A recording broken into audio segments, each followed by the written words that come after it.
আসসালামু আলাইকুম। এই নতুন মসজিদটা হচ্ছে মহেশখালী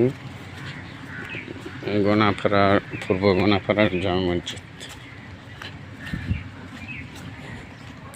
বাউন্ডারিটা হচ্ছে অনেক সুন্দর। মহেশখালী গোলগোড়া পূর্ব গোনাপাড়ার জামে মসজিদ। এখানে হেফজখানা এতিমখানাও আছে।